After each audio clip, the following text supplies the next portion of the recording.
Hello and welcome to another episode of What Travis Says, the only show on YouTube where we know the best kinds of videos about Sherlock are ones that involve mysteries themselves. Today's video, we're going to be talking about Sherlock Season 5. With Season 4's finale, The Final Problem, everybody is wondering if this is it for Sherlock. Is that all? And if not, how long will we need to wait before Season 5? How long will we need to wait? How long will we need to wait? How long will we need to wait? Stephen Moffat said last July that he would be surprised if this was the last time that they made the show, but that it absolutely could be. He said they couldn't have ended it on any other season because every other season ended with a walloping great cliffhanger. He went on to say that the show works as the occasional treat where you get 3 movies every now and then, and that it's unlikely that it's finished because they could revisit it anytime in the future. Moffat then said in a later interview that Sherlock coming back for another season ultimately depends on the show's 2 leads, which makes sense considering how big Benedict Cumberbatch and Martin Freeman have gotten in the past few years. In that same vein, Cumberbatch says that he loves working on Sherlock and would love to revisit it at some point. It's just that there are other things in his immediate future that take precedence, you know, Marvel Cinematic Universe and all that. Though Cumberbatch has stated on multiple occasions that he would love to play this character of Sherlock into his old age. Speaking of the MCU though, Martin Freeman's gonna be in the 2018 Black Panther movie, so he also has some MCU obligations. It's not that the popularity for Sherlock isn't there. The ratings have dropped very slightly since season 3, but it's still one of the biggest hits in the world. So it seems that everyone involved with the show has a never say never perspective when it comes to maybe possibly having more. But if there was another season,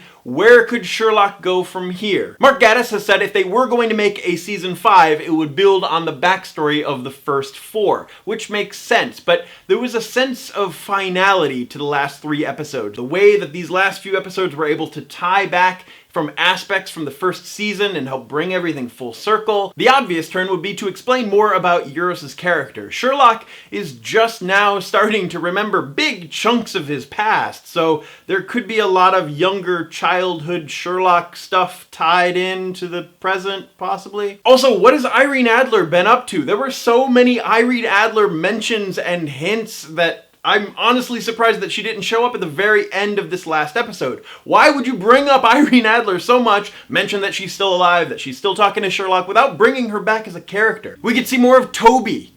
Yes, the dog. The dog Toby is actually a character created by Sir Arthur Conan Doyle back in 1890. He helped Sherlock with a number of adventures and mysteries. Remember the movie The Great Mouse Detective? Toby the dog is actually the dog that Basil rode through the city. And there's also a story out there where Toby helps Sherlock track down Dracula.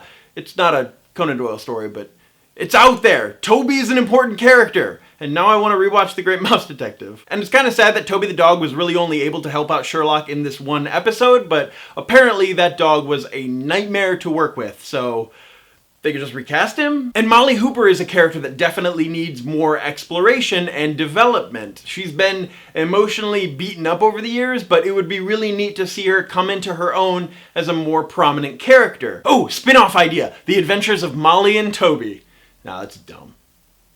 Moffat has also said that this series of Sherlock is essentially a Sherlock backstory, where the emotions that he goes through in the finale show him that he's smarter and stronger emotionally than Euros or Mycroft because of his connections with other people. Going forward, we could see a Sherlock more reminiscent of previous Sherlock iterations, such as Jeremy Brett or Basil Rathbone, someone who is cold and terrifying, but still you could tell that he obviously has a big heart. And maybe that's what the series needs now that the Euros storyline is finished. Something that goes back to classic storylines and solving crimes and mysteries. In the comments down below, let me know what you would love to see from a season 5 of Sherlock. Sure, it can be wishful thinking, and we might not ever get it, but I'm really interested in hearing your responses. As always, my name is Travis. Thank you for listening to What I Have to Say, and you will see me Monday.